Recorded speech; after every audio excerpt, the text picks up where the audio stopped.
All right. And I think we are live.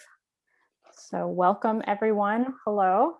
Thanks for joining us tonight for the virtual book launch of I Never Promised You a Rose Garden by Mannie Murphy. Co-hosted by Fantagraphics Books and Floating World Comics in Portland, Oregon. We're here tonight with the cartoonist Mannie Murphy and special guest Stephen R. Bissette, whom I will introduce momentarily. Mannie Murphy is the author of such books as Symbology, the Zerk Award-winning I Still Live, and editor of the Ignax-nominated Gay Genius anthology. Also a co-creator of the popular Collective Tarot. This is their first full-length comic book. Stephen R. Bissette is a pioneer graduate of the Joe Kubert School. He was an instructor at the Center for Cartoon Studies from 2005 to 2020. He's renowned for his work on Swamp Thing, Taboo, the anthology that launched From Hell and Lost Girls, S.R. Bissette's Tyrant. He co-created John Constantine and created the world's second 24-hour comic, which was invented by Scott McCloud for Bissette. He's a comics creator recently of work on SpongeBob Comics, Paleo, Awesome Possum, an illustrator and author of too many things to list. And his latest work includes Cryptid Cinema, Midnight Movie Monograph, and David Cronenberg's The Brood. So without much more ado, I'm going to turn the stage over to Stephen and Mannie and let them handle the rest of the evening's activities. Thanks, Emily. Thank you, Emily. So for the benefit of all of you, we are on opposite sides of the continent as we're speaking to you. Mannie, you are in Portland or Portland area, correct? Portland, yeah. I'm way over here in the state of Vermont, right on the edge of the Connecticut River, within shouting distance of New Hampshire. Through the miracle of Zoom, Mannie and I are able to get together with you all tonight, and we're looking forward to doing this. One thing I'll mention is eye contact can sometimes be an oddball thing with these Zoom sessions. There are times I will be making eye contact with the little green light, which means I'm looking at all of you, and I'm looking at you, Mannie. But to actually look at you, Mannie, I have to look down here. So don't think my attention has wandered if my eye shifts down. This is a huge treat. I have to say right from the get-go that I Never Promised You a Rose Garden in this definitive hardcover edition from Fantagraphics. This is my favorite graphic novel thus far in the year 2021. And the only downside I can say is I wish this had been out last year when the shit was really hitting the fan. We'll talk a little bit about that in terms of where the narrative in your graphic novel goes. Mannie, do you want to talk about where this project came from? I originally saw it as you were issuing it in the form of zines. Oh, great. You've got those. Awesome. Good job, Steve. I mean, good job keeping those. Old man manhandling zines. Yeah, I've got the foursome here. So cool. And I think there's a fifth that came out that I didn't get to very many people. So there's probably a fifth issue or a fifth chapter in the book that you hadn't read before. No, I hadn't. And also in curating the book, I mean, you did re-edit, reorganize the material, and I'd love to get into that with you as well. So you started this in 2015, I think, or that's when the first zine came out. So this is a project that's been 6 or 7 years in the making. So where did this come from? What initiated the decision to begin work on the project that far back? Well, I had been thinking about wanting to do a comic about Portland history for a long time, but there was a year it was in 2015, and I was having a rough time in my life, and it was around Halloween 2015, and I started thinking about River Phoenix a lot, which I always do because Halloween is his death anniversary. And I was also thinking about Mulugeta Sarah, who was killed a couple weeks later in November, a couple years before River Phoenix died, a few years before. But around that time of year, I'm thinking about them both. And I started drawing River Phoenix. And I realized after I was drawing a few pictures, that I wanted to make a comic out of that, and that I wanted that to be my Portland comic. And I wanted to bring somehow Mulugeta Sarah's story into it. Now, Portland's home base for you, correct? Mm-hmm. And this is where you grew up? I mean, you grew up in this area? Yep, born and raised. Yeah. And we should probably explain, because I'm sure there's 21st century readers / listeners here who may not have any connections to River Phoenix. Who was River Phoenix, and who was River Phoenix to you? Well, he was a pop icon, kind of an idol, a teen idol, who was a very good looking guy in all the teen magazines, and he was a striking actor. He got people's attention in Stand By Me, I would say.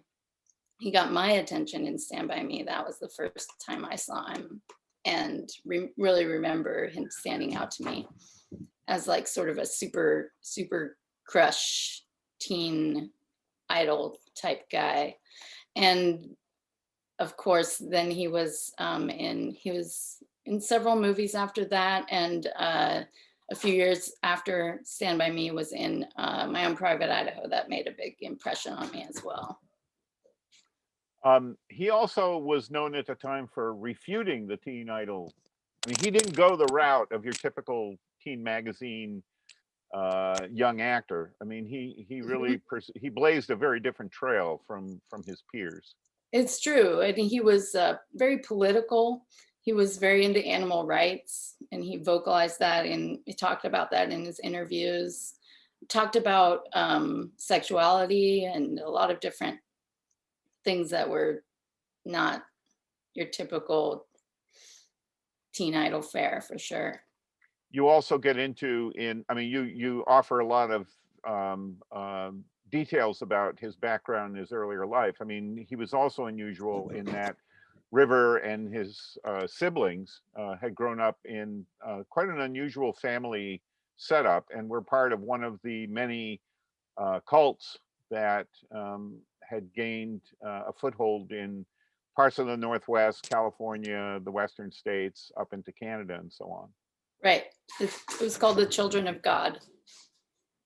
And is that something that you came to know prior to working on the project, or was that just part of your? I mean, we all have these kind of, I don't want to call them relationships because we never have any contact with the real person, but we all have these kind of obsessions or interests in various public figures. Is that something you came to learn about between the time, that you first saw him on the screen and as an adult began work on this project?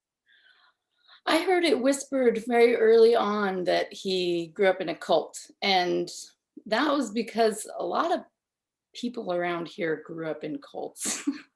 I mean, there's a lot of cults per capita in the Northwest and on the West Coast in general. So that was of interest to me, for sure. He also was in Portland. He was in your home area, and I imagine that further cemented the bond. Exactly. And was there, how was that experienced by you and your peers? You get into some of that in I Never Promised You a Rose Garden, but I'm also curious to hear a bit more about, what was that like for you, your classmates? What age were you at that time when they were filming My Own Private Idaho there in the Portland area? I think I was probably 12 when they were filming it. Wow. And 12 or 13, and then 15 when it came out, 14, 15. And so when it came out, it was kind of a big deal movie to see at that time. I mean, I wasn't supposed to see it. It was probably supposed to be 17 and up. Yeah, it was an R film for sure. Yeah. Yeah. But that only makes it more attractive when you're that age. So Of course, of course. So you'll find a way. And we found a way because we knew that it had filmed in Portland. We knew there were people at my school that were in it as extras. We were interested in it just as a story. it So also was one of the primary pop cultural artifacts that preserved and dramatized on screen the kind of street life and the existence of a lot of homeless teens in the Portland area, and that's not the kind of thing that a tourist agency would have been putting together and getting out there. Um, did yes, did that feel genuine to you? Was that part of the day-to-day life in Portland? certainly was. It did seem to reflect the lives and lifestyles of the people around me and the kids and the older kids around me in the 80s, because I was still a bit young then. So yeah, it did feel, it felt spot on, but over time as I watched the movie, it starts to feel a little bit different. It feels a little bit more like this big director's idea of what that was. Well, and there's also, I mean, the film presents, and I don't want to dwell on the film. I'm kind of segueing into aspects of the narrative you present, and I Never Promised You a Rose Garden. The film also overlays this artifice of a contemporary reinterpretation of Shakespeare, the character Falstaff, and so on. So the Right. movie is pretty upfront about, it is not a documentary like, Street Kids or something like that. I mean, it was definitely presented as a work of fiction. So there's also many, I don't want to call them pop icons, but there's also many characters that figure heavily in I Never Promised You a Rose Garden. And I want to start to ask you about some of those figures, including people like Ken Death, Tom Metzger.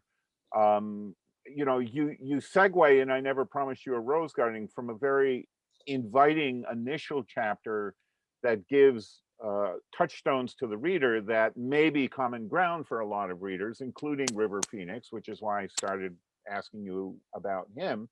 But you then get into a much deeper biography of Portland and of some of the personalities in and around Portland. Who were those people, and how did they become part of the narrative that is now your graphic novel? Well, Kenneth Miski, who was called Ken Death by people that knew him, he murdered Mulugeta Seraw in 1988, and he was a Nazi skinhead. He didn't have a shaved head like a lot of skinheads, but he was affiliated as a Nazi skinhead. And he was also in a short film by Gus Van Sant called Ken Death Gets Out of Jail. And so there was an overlap there already with his story. So I realized I wanted to tell a little bit about who he was in Portland, because he was kind of a significant guy, a scary guy, a psychopathic guy. Was he somebody you would have, I'm not saying, I imagine you not only didn't seek him out, you probably were avoiding contact with folks like this, but was he someone who would pop up in the local newspapers, on local television and so on?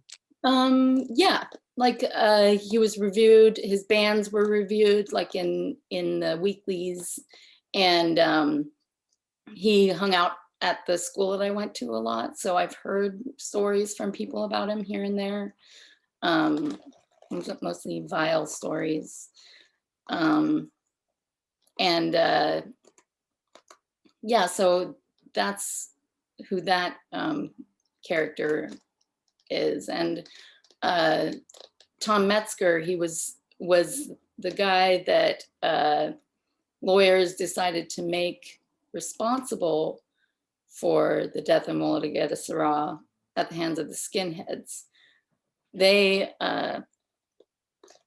wanted to make sure, or they decided that they wanted somebody else also to be responsible, and they chose Tom Metzger, who was a leader of the White Aryan Resistance. He had so many different acronyms for his different organizations, but A white supremacist, or tied with multiple white supremacist organizations. Yeah, and he had a radio show, and he was very influential, and he knew his son was involved in his dad's organization, and his son knew a lot of skinheads, and they were like, well, you know, we think that they were connected to this. And they proved that they were able to convince the jury that he was. Some people don't quite buy that story. They think that maybe it was pinned on him, and it was more the skinhead's fault and not this random guy's fault, or like, what did they even have to do with each other? But in my research, I was able to find some stuff that pointed to them knowing, actually Ken Death and Tom Metzger knowing each other better than people thought that they did. So one of those crossover points I want to come back to, which is information you present in I Never Promised You a Rose Garden, which I haven't found anywhere else, and I've gone looking since reading it in the zine form. But let's come back to that. I've got a couple of other questions to ask you before we get into those kind of meat and potatoes. One of the things I want to ask is,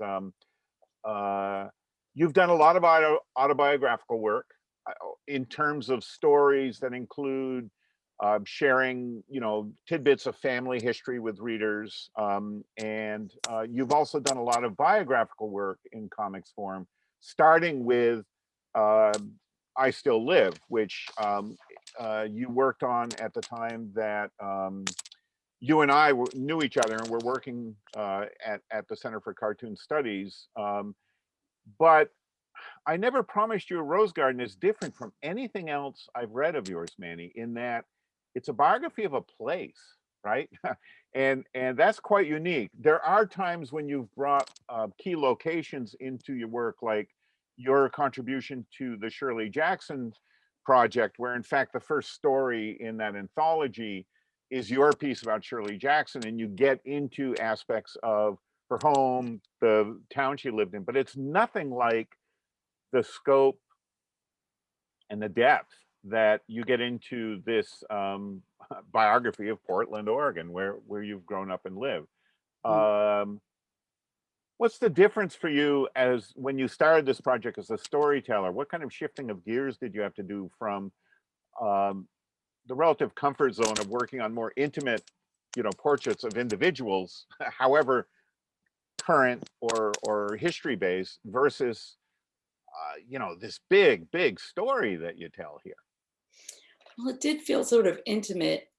At the time I was leaving Portland I wound up leaving Portland and living in Tacoma for about 4 years while I was making this book. And to me, it felt a little bit like a Dear John letter to my hometown. That's great. Where I was like, it's a pretty searing Dear John letter, I must say. Where it's like, there's love there, but there's bitterness too. There's stuff that had to be worked out.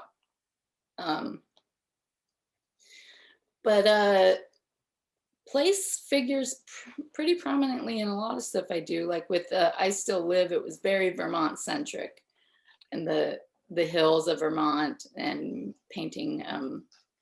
I drew the Vermont Historical Society that I visited there, and the graveyard that I frequented out there. And we should also mention for people that I Still Live is your piece about one of the spiritualists, one of the key spiritualism figures that lived here in Vermont. Yes. Yeah.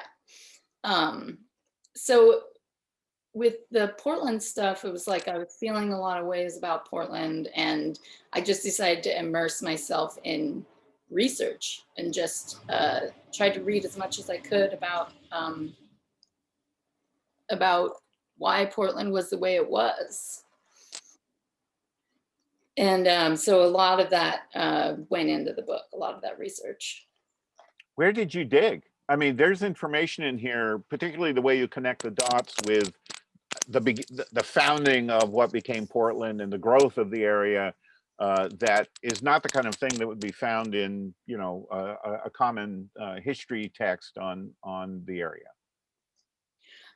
There's a lot of documentaries. There's a few really cool documentaries that are on, that I list in my bibliography, that are on online and available for people to watch, that have like histories of civil rights in Portland, or history of not white supremacy in Portland, but for instance, there's a video by Walida Imarisha called Why Aren't There More Black People in Oregon? So there's a lot of information out there. There's I found a book called Growth of a City that was about Portland early colonial days through about like the 50s. And there was a load of information in there about the Ku Klux Klan and different sort of redlining type stuff that had been going on. A lot of that you know, you looking back at from the viewpoint of somebody living in the 21st century is the kind of stuff that in 19th century and early 20th century histories just would have been presented as sort of manifest destiny. Like it wouldn't have been considered white supremacy. It would have been considered this is the direction the nation was going, and Portland was one of the key areas you hit when you got to the edge of the continent. So of course, you know, that's where white men would put down their roots and establish their power bases and so on. Did you have to divide? That's not the right word. Did you have to read between the lines of some of those historical texts that you were digging out to call, you know, what was going on? There must be, and forgive the pun, there must be a great deal of whitewashing in some of those extant histories that you were referencing. Oh yeah, there is. There's not a lot of books in there that I would recommend, you know, as like good reading, because there was a lot of picking that I had to do through and in between the lines and reading through what was being said. But yeah, I mean, colonization really hasn't stopped here. There's just wave after wave. And the way that Portland has been gentrified recently, particularly the Albina area, which I talk about in my book. Yes. It's just another wave of settler colonialism. So that's an idea that doesn't originate with me. That's not my idea. It's something that I've learned over time about my place here as a white settler settler. We're also cartoonists, so a lot of your research had to have been looking for visual reference material as well. Yeah, there was. That's harder and scarcer to turn up. Yeah, well, I pulled a lot from stills from movies, so that was fun because there's like almost an unlimited amount of pictures you can get from that. And I found a lot of visual reference on the internet, and there's a great website for the Oregon Historical Society that really goes in depth about the white nationalism and the problems Oregon's had with the KKK. It goes in depth into that type of stuff. So it's not like the information isn't out there. You just kind of have to go searching for it. Were there any walls you hit? Oh yeah. Yeah. Do you want to talk about like one example of one of the walls that you hit in the midst of doing research? I wanted to find some of the video documentation of Ken Death. And it's very hard to find the movie that Gus Van Sant made of him. So that was frustrating. I wanted to be able to take stills from that, but that wasn't able to happen. It wasn't out there for you. Yeah. I also asked because, I mean, just in my own interest with New England history, I've had some curious walls that you sometimes hit in research. The example I'll give you is maybe a way of jogging your memory would be, I made a trip once to Gilmington, New Hampshire with my friend Joseph Citro. Joe is a writer, a novelist, but primarily known in Vermont as a folklorist. And you came across some of Joe's work when you were doing the work on I Still Live. Totally. Yeah. We went to Gilmington, and Joe was there to research a serial killer from, you know, the pre-20th century New England. I was there to ask questions about the woman who wrote Peyton Place. The local historical society was happy to talk to Joe Citro about a serial killer. No one would talk to me about Grace Metalius because they still harbor that strong a grudge against her and Really? Peyton Place. Wow. So I imagine with some of the material you do share with your readers in I Promised You a Rose Garden, that you may have hit similar snags or bumps in the road, have whatever metaphor you want to use. Mm-hmm. Well, yeah, that was the one that I mentioned was a big one for sure. Yeah. And there wasn't that's a great story about Peyton Place, by the way. It was a pretty amazing afternoon, let me tell you. Wow, yeah. But I didn't hit too many snags. It felt more like one revelation after the next and one good book of information after the next.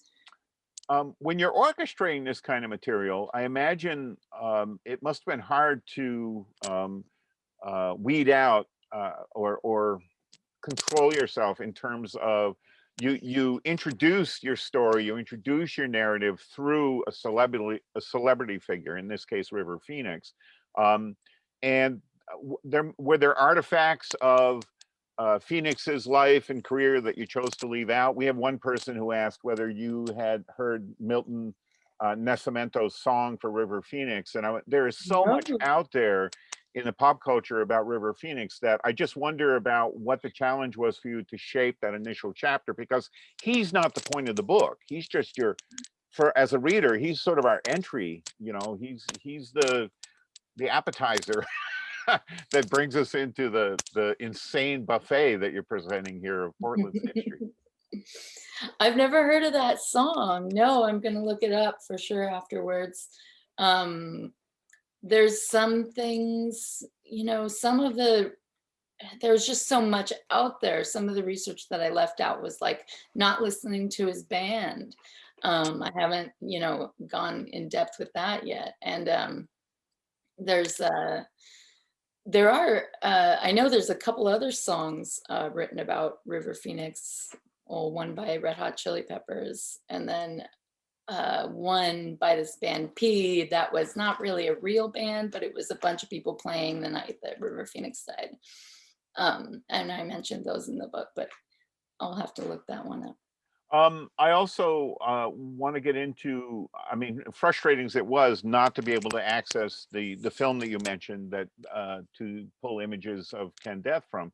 You did revisit archival video of a very key nationally broadcast program that led to you doing some pretty remarkable detective work, Mannie, and you lay it out entirely in I Never Promised You a Rose Garden. Do you want to share a bit of that with the folks that are with us right now? And do you want to talk about what those revelations were that you found there that made you feel it was imperative to incorporate that into the graphic novel? Mm-hmm, mm-hmm. Yeah.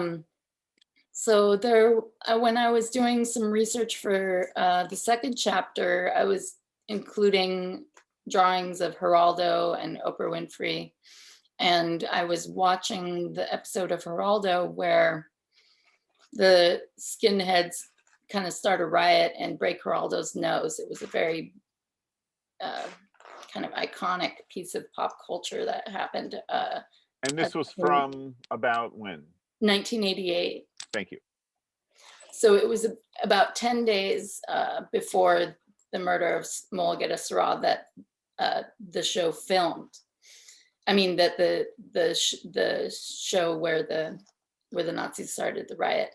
And I was watching the episode, which is the full episode's online. You can see it on YouTube. It's called Young Hate Mongers.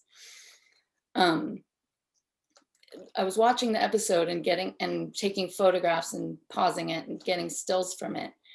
And I realized that I recognized one of the people from his back of his head and his outfit as who I thought was Ken Death. And the more I watched it, I realized it was him and his girlfriend, Julie Bellick. And she was also somewhat involved in the hate crime. And I was like, oh my God, what are they doing here on this TV show? And then it looks like he's almost orchestrating the riot when it happens. He stands up right before it happens and motions off screen and gets the attention of the guys on the skinheads on stage. And another person on stage is John Metzger, who's Tom Metzger's son. Mm-hmm. And then during the melee, you can see that Tom Metzger is also there. So, and he's in the crowd kind of like wrangling these skinheads. And so I realized that if Ken Death and Tom Metzger were in the same place 10 days before the murder of Mulugeta Seraw, that means they did know each other and they were connected and they were at least in cahoots some, and that he could have had influence over them very much so. So that happened just as a stroke of luck. I found that footage while I was looking for reference photos. You chose to integrate that particular, I mean, it's a really fascinating passage in I Never Promised You a Rose Garden, and you lay it out brilliantly, I have to say. And what interests me is that between the time that sequence was published in the zine form and you and the folks at Fantagraphics that you worked with in curating the repackaged definitive edition of I Never Promised You a Rose Garden, you chose to reposition that sequence. You chose to place it in a different part of the book. Why did you do that? And how did that repositioning of that dramatic piece of footage from 1988 figure in your rethinking what I Never Promised You a Rose Garden is and how you wanted it presented? Well, originally it had come out and I called it like part 2.5. So like chapter 2.5, because it was after chapter 2, but it wasn't quite a chapter 3 because it was about half as long as the other chapters, but I still wanted to get it out because there was a short run comics fest in Seattle coming up and I wanted to get something done for it. Yeah. So I put that together as sort of like a insert to the rest of the comic. And then when I had the comic finished, I realized it didn't quite flow with the energy of the comic as it went. And I realized I wanted to put it at the end because it packs more of a punch than the original ending that I had. Yeah, in the place that it has now, I have to say, rereading I Never Promised You a Rose Garden, it's chilling now because there's a statement that you share with the readers that was made at the time, that a seed was being planted. And given the events, especially of 2020, and specifically the way that Portland was sort of turned into this political arena, and the way that story was shaped for broadcast television, which other friends that I have in the Portland area, were desperate to share on social media, was a gross misrepresentation of what was really going on in Portland at the time. I feel like you're presenting that as an appendix, tells us as readers what happened last year and why it happened had been long festering and long nurtured. Mm-hmm. Um, Mm-hmm. Yeah, that's definitely true. Portland sort of has this reputation for like, well, wait, what, you know, why are they trashing everything? What's going on? What do they have to complain about? Isn't it just kind of Portlandia over there? Like what's going on? yeah, you're referring to the TV series Portlandia with that. Yeah. But yeah, that doesn't really represent the anger and the frustration and the buildup that's happened over the years, and that has led to this point for sure. Are you what's your hopes with I Never Promised You a Rose Garden? Are you hoping that this is going to be received and taken by a potential readership as I don't know, a timely message? I mean, this is more than just a message in a bottle you're putting out there. So best case scenario, Mannie, you know, what's your hopes for I Never Promised You a Rose Garden? Oh, I hope that it will restore some hope in some of the people that have been fighting against this type of stuff for so long. I hope that it will inspire other people to tell their stories and their cities' stories and the things that they're not supposed to tell about their hometowns. I would love to see similar stories of things that took place in, you know, New Orleans or Philadelphia or LA or something, and people that grew up around, you know, other types of dynamics and instances and tragedies and things that have happened. I would love to see more of that. I think it will happen. I think that it will grow out of this. We're asked by Dustin Prisley, do you see a connection between the cults mentioned and the far right groups and ideologues who also seem to proliferate in the Pacific Northwest? Oh yeah, that's a great question. Yeah, I do see that. I think that it's a little bit of this Wild West colonizers kind of attitude of we can make our own utopia here. But it gets skewed because,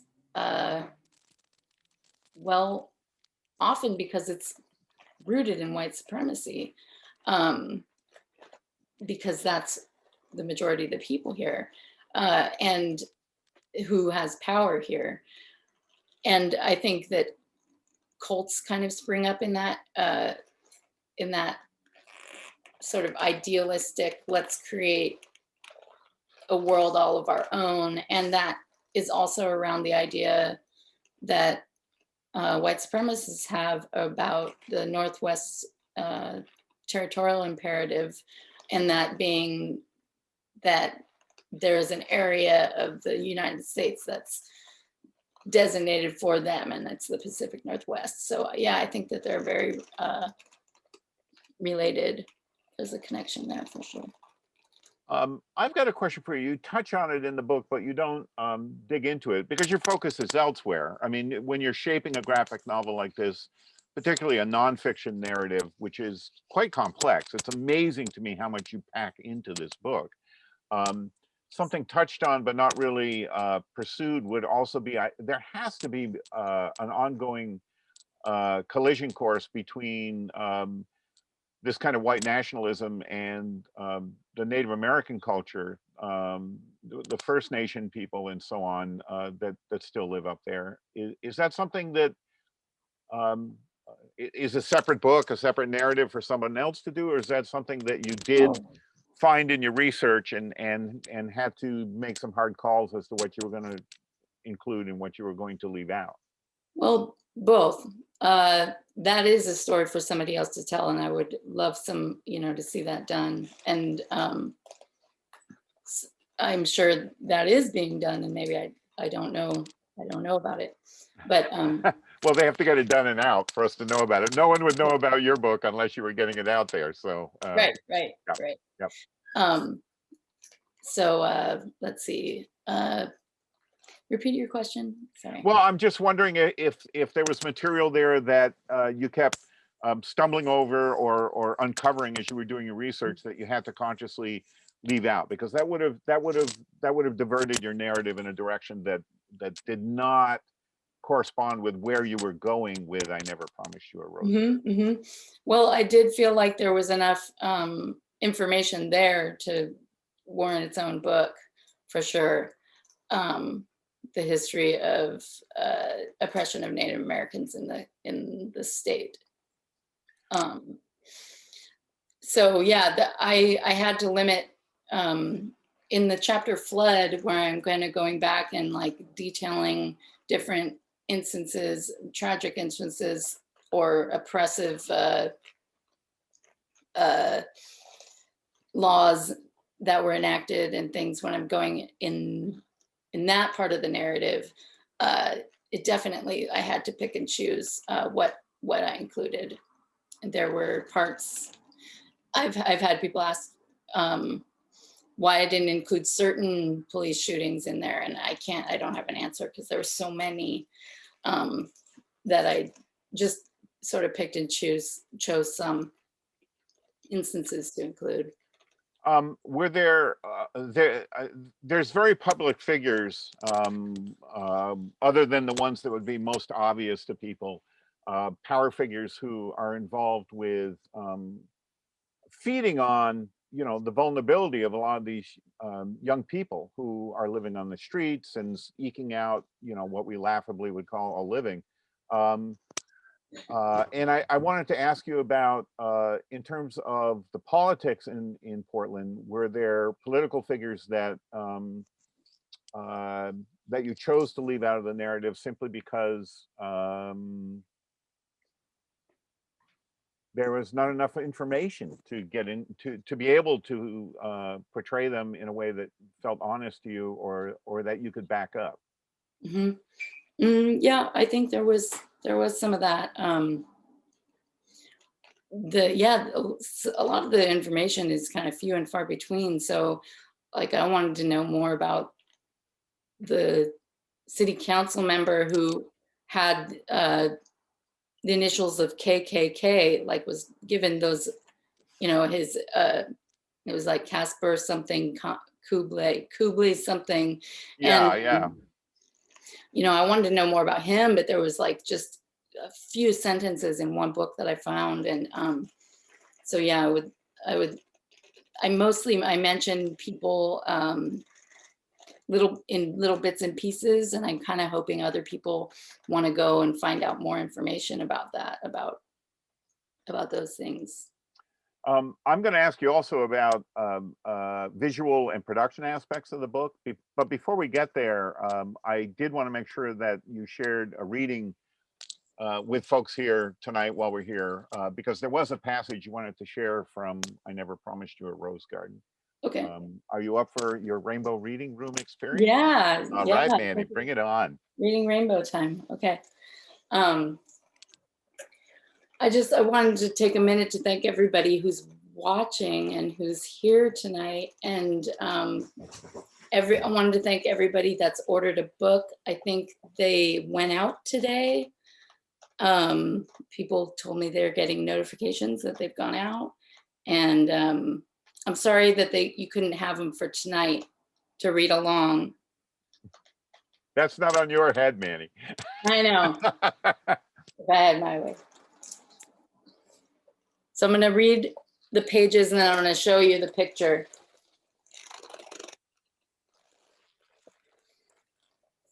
And this is in the second chapter, beginning of the second chapter. And if you want to give me the page number, I'll hold the book up on my screen so people can see it, and then you're free to read. What page? Yeah, 47. Okay, I'll do the honors here. So 49, pretty much. Got it. Great. Title page.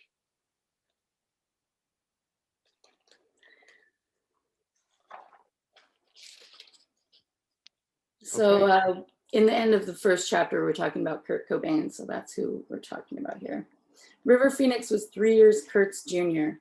Besides a closeness in age, the two had other things in common. First, their untimely deaths were only 4 months apart. Second, they each picked up a guitar at an early age and never put it down. River toured with his band Alika's Attic. He was planning to hop on stage and jam with friends at the Viper Room the night he died. Third, they were both born in dreary, desolate Pacific Northwest towns. Kurt Cobain in the misty gloom of Aberdeen, Washington on the Olympic Peninsula. River under the big sky amongst the sagebrush in Madras, Oregon. He would return to Madras later to film the opening sequences in My Own Private Idaho. But there was never anywhere River truly considered home. The Phoenix brood was bred in the shadow of a cult called Children of God. The parents moved their growing family out of the country in 1975 to continue their goal of winning converts over to the sect of their charismatic leader, David Brantberg, or Moses. River and his guitar and his sister Rain brought home the bacon, though not literally. The two became known locally as Los Minos Rubios que Cantan, or the blonde children who sing. River's life wasn't a bed of roses. He saw reality in a brutal, illuminating light. This awareness inclined young River towards animal rights. His family went vegan to support River's efforts. They considered him their own personal prophet. But too fast is too fast, even for a prophet. The Children of God encouraged their young to experiment sexually with adults and other children. Later in an interview, River would profess that he lost his virginity, quote, at age 4. But he had a keen sense of self-awareness. He knew his early experiences had taken their toll.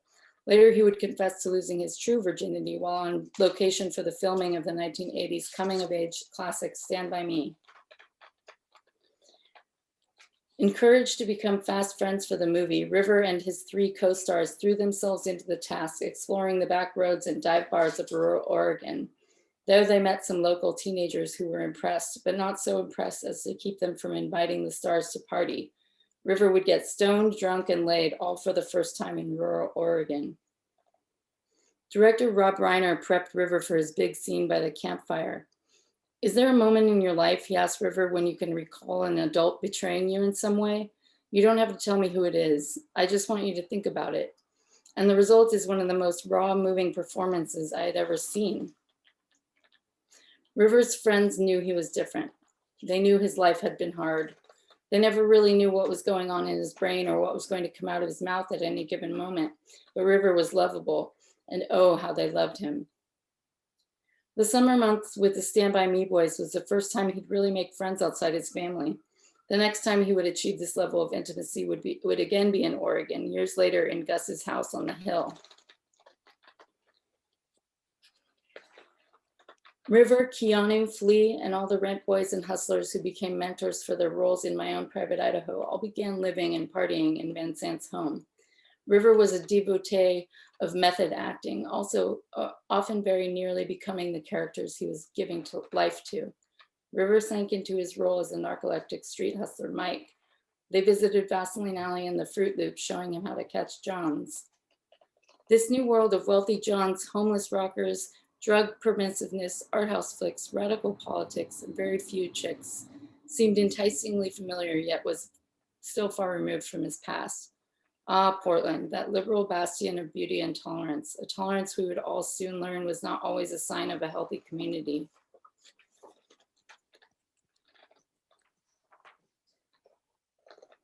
"1988 was the year Gus met and began living with street kid and hustler Michael Parker, the inspiration for River's Mike Waters. In '88, the heart of Portland was cracked open to reveal a facade, shattered by the sound of splintering bone. Mulugeta Sarah had been murdered and the world permanently altered. The denizens of Doomtown went into a state of shock or denial. It could be hard to tell the difference. Sarah, a 27-year-old father and active member of Portland's Ethiopian immigrant community, was the victim of a hate crime, murdered by a stranger everybody knew. The scene of the crime was a sleepy, close-in neighborhood in the southeast. The killers, 3 skinhead punks from the notorious street gang, East Side White Pride.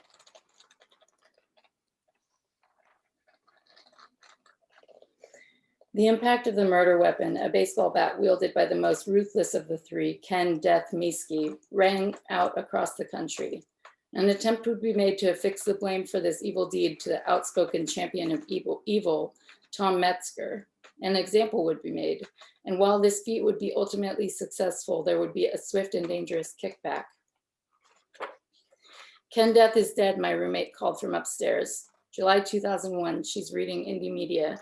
Good riddance, she says, and my muscles tense as I worry that they'll make him a martyr. In 1988, the news spread like a sickness, and the naming of the suspects really brought it home. Grant High homecoming king Kyle Brewster, MLC student Steve Strasser, and of course, Ken Death.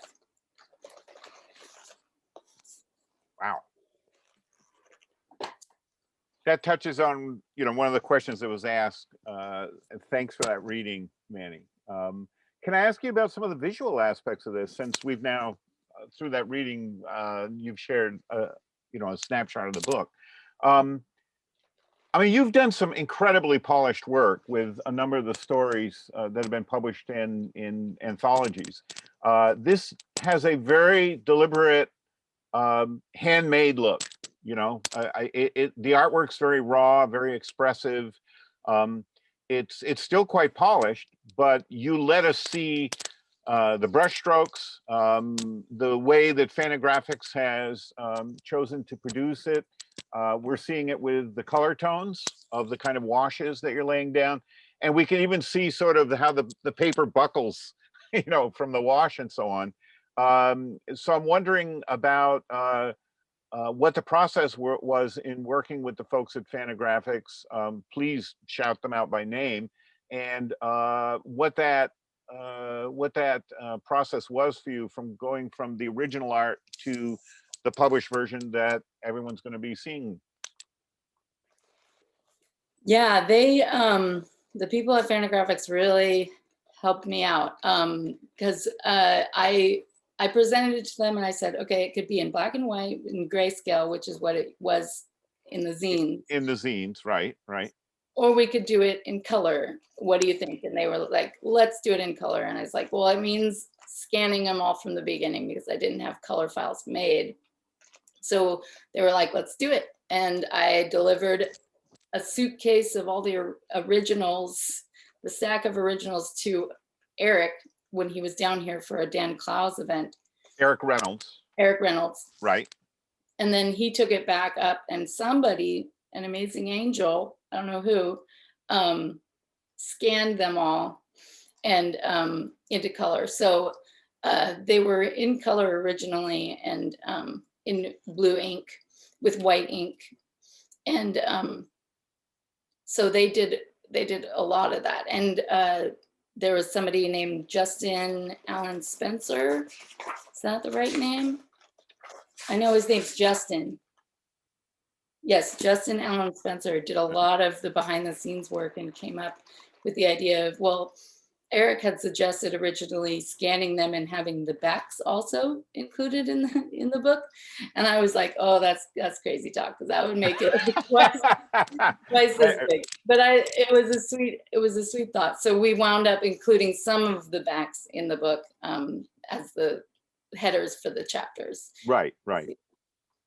So that was their idea, and it was a great idea. We've also got Dustin Prisley asks, what and who were some of your chief visual and narrative inspirations for this project? You seem to be participating in a rich new vein of cartoonists like Emil Ferris and Cecil Castellucci. Thank you. Thanks. Yeah, those are high compliment there. Yeah. Chief visual and narrative inspirations. I was kind of working from I was working in watercolor and using water a lot, and working on newsprint. So that was a challenge, and it felt like those old newsprint color by water Oh coloring. yeah, yeah, where they have the embedded pictures and you put the They've got water in and it and brings then- them out. Yeah. yeah, and then you put, yeah, exactly. So that was an inspiration from my youth that held over here. But let's see, I mean, I got a lot of my inspiration from Gus Van Sant's works, his movies, Drugstore Cowboy, My Own Private Idaho, and was sort of drawing just what I saw there. So I'm not able to pinpoint specific artists. Oh yeah, you're showing. I have to point out to folks, Manny, that you know, it is a style that you'd already presented and polished quite a bit with your mother's sister story in the anthology that Rob Kirby edited, Queer. And again, because it's printed in color, we can really see that same kind of blue, you know, blue color of the wash that you're working with and so on. But here you're working, you know, in a whole different style, you know, in the mother sister story where you had created this sort of faux photo album look with the black background of the pages and so on. And that's, you know, a world away from the you know, this is like we're getting to read right out of your private notebook in many cases, including the hand, you know, the hand done calligraphy. That's all your handwriting on the lettering. That's not someone else. So there is a raw, it is a raw and I have to say more intimate reading experience as a result. Well, part of that is I didn't use pencils at all. I just did the ink straight onto the page. And that kind of gives it a little bit more of that like fast draw kind of immediacy sort of feel to it, I think. Also, I have to ask about the polish that was done.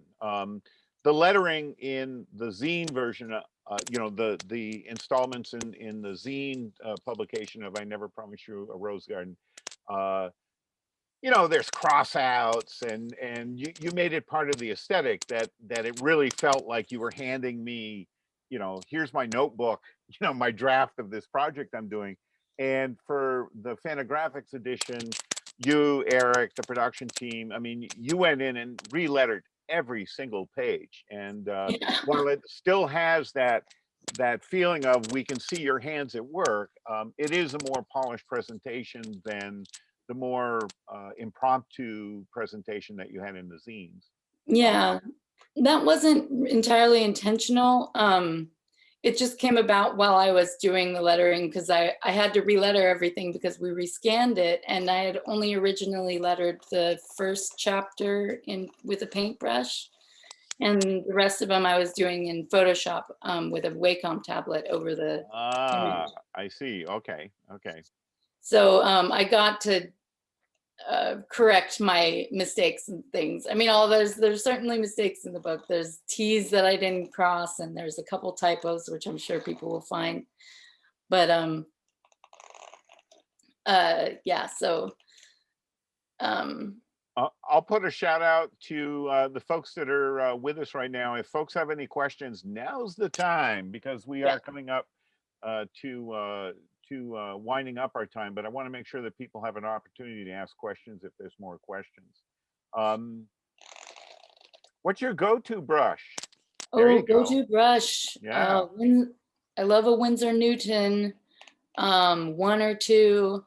I also like a 3, having a 3 handy. So those are my favorites. What kind of paper do you prefer to work on, Manny? Usually I like just really plain Strathmore drawing paper. It's thick enough that I could mess around with ink wash, but not as thick as like a Bristol board, which I don't really have a good time trying to do ink wash on Bristol board. But I was definitely experimenting with the newsprint during these last 5 years, and I probably won't do that again for a while. Was this all done on newsprint? Yeah. Okay. And also in terms of art tools, you're doing everything by hand, but you also mentioned the Wacom tablet. What's your combination of working analog, as my son Danny says, versus digital? And when do you choose to switch gears? Well, I like to make it, I like to have the digital be maybe in the sort of hidden. I like trying to represent what I had on the page as well as I can. And with this, it was just a matter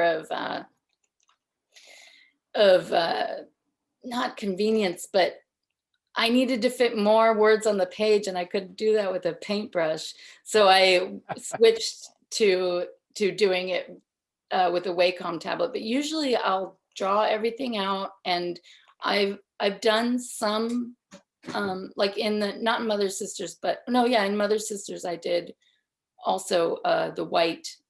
Yeah, the white on black with the white on lettering. black. Yeah. And I like to do that in gel pen on black ink if I can.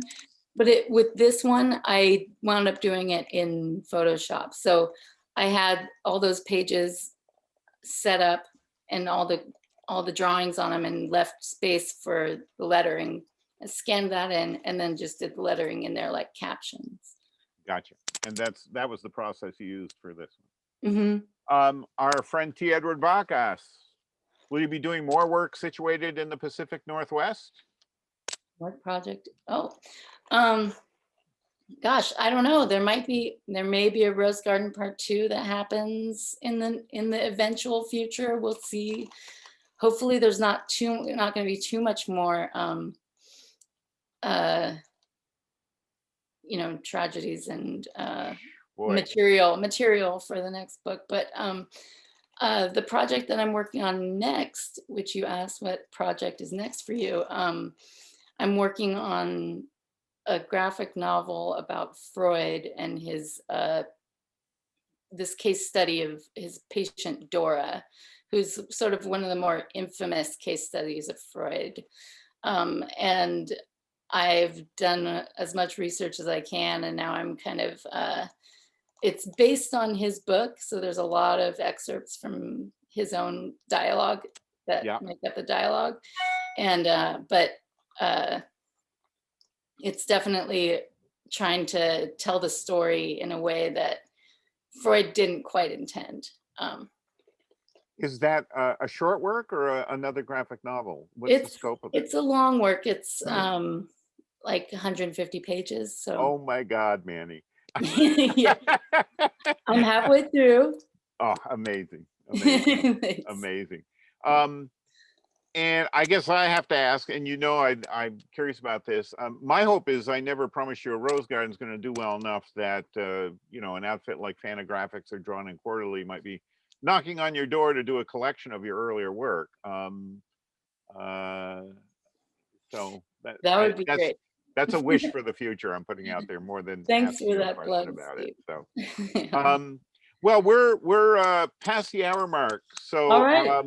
I'll ask: is there any final sage advice that you want to offer to the folks that are with us tonight, and any parting thoughts that you'd like to share? No, not advice, but parting thought. I wanted to be sure to include and let people know that I've arranged for some of the proceeds of my royalties to go towards Don't Shoot Portland, an organization here in Portland that deals with police accountability, anti-racism work, Black empowerment. I'm really excited about arranging that with them because they do fantastic work, and it's great to have their support in that. And that also means that your readers and the folks that support your work could go directly to their website and make donations as well directly. So that again is Don't Shoot Portland, and they do have a web presence. I went and found them earlier while we were talking. So cool. There you go. Thanks, Steve. Mannie, this has been fantastic. For those of you who have been with us tonight, thanks for joining us. For those of you who had questions that we might not have gotten to, at least one of you I'm going to put in direct contact with Mannie.